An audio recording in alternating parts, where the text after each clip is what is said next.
serikali inazungumza kuhusu vitu, inazungumza kuhusu vituo vya mafuta, inazungumza si kuhusu nini, haizungumzi kuhusu maisha ya watu.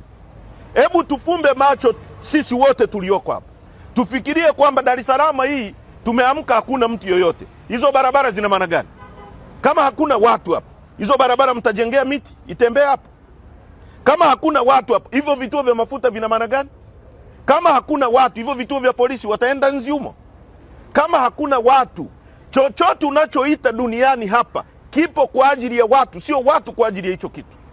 Ndio maana sisi tunasisitiza kwamba serikali ituambie ni watu wangapi waliouawa na watu wachukuliwe hatua, na hilo hatutarudi nyuma.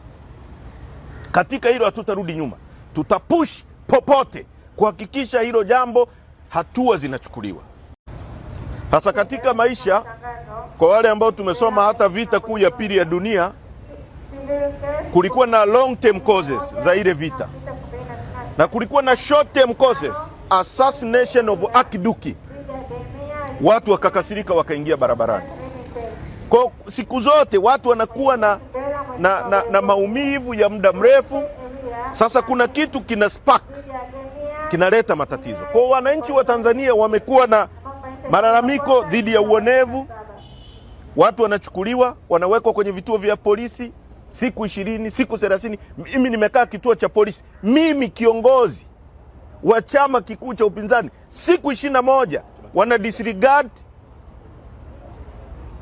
sheria inavyosema kwamba mtu akikamatwa within 24 hours, ndani ya masaa 24 afikishwe mahakamani.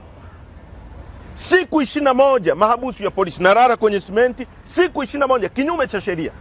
Alafu hao watu wanakuambia ufuate sheria. Sheria ipi? Mtu wa kwanza anayetakiwa kufuata sheria ni wewe unayewaambia watu wafuate sheria. Kama wewe ufuate sheria, unatakaje mimi nifuate sheria?